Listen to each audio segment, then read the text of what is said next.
Australia one day సిరీస్కు fitness నిరూపించుకున్న hitman Rohit Sharma కఠినమైన టెస్ట్లను పాస్ అయ్యాడు. దానికి ముందు కూడా సీనియర్ క్రికెటర్లు ఇద్దరు భారత జట్టులో ఉంటారా లేదా అనుమానాలు చెలరేగాయి. అయితే ఏ సందర్భంలోనూ రోహిత్ శర్మ స్పందించలేదు. ఆస్ట్రేలియా టూర్కు వన్డే జట్టును ప్రకటించిన తర్వాత కూడా హిట్ మ్యాన్ ఏమీ మాట్లాడలేదు. కానీ ముంబైలో జరిగిన సియాట్ అవార్డుల ఫంక్షన్లో రోహిత్ శర్మ మొట్టమొదటిసారిగా స్పందించారు. ఈ విషయంపై ఆయన స్పందించి తనకు అన్నిటికంటే క్రికెట్ ఆడడం ముఖ్యమని చెప్పాడు. వచ్చే వన్డే వరల్డ్ కప్ వరకు జట్టులో కొనసాగడమే లక్ష్యమని మరోసారి గట్టిగా తేల్చి చెప్పాడు హిట్ మ్యాన్. సీనియర్ క్రికెటర్ గా జట్టుతో కలిపి మంచి ఫలితాలను అందించడం పైనే దృష్టి పెడతానని అన్నారు. ఆస్ట్రేలియా జట్టుతో ఢీ కొట్టడాన్ని తానెప్పుడు ఆస్వాదిస్తానని రోహిత్ శర్మ చెప్పుకొచ్చాడు. ఈ జట్టుతో క్రికెట్ ఆడడం సవాల్తో కూడుకున్నదని, అక్కడ ప్రజలు కూడా ఆటను ఇష్టపడతారు.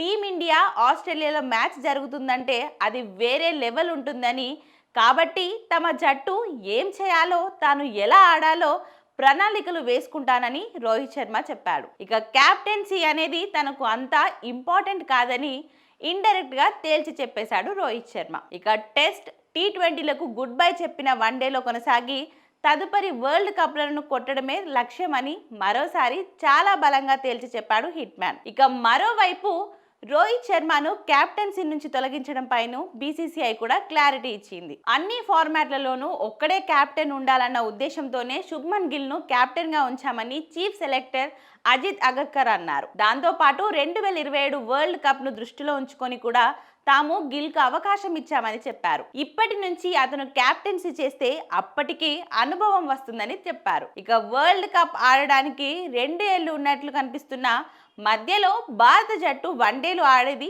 ఎక్కువ లేదని అగర్కర్ స్పష్టం చేశారు. ఇక 3 ఫార్మాట్లకు 3 వేర్వేరు క్యాప్టెన్లను కలిగి ఉంటే చాలా కష్టం. సెలెక్టర్ల పరంగానే కాదు, కోచ్ కు కూడా ఇది కష్టమేనని వివరించారు. ఇక 3 వేర్వేరు వ్యక్తులతో ప్రణాళికలు వేయడం ఎప్పుడూ సులభం కాదని అజిత్ అగర్కర్ తేల్చి చెప్పారు. మొత్తం మీద రోహిత్ శర్మ స్టేట్మెంట్ తో క్రికెట్ అభిమానుల్లో సందడి నెలకొంది.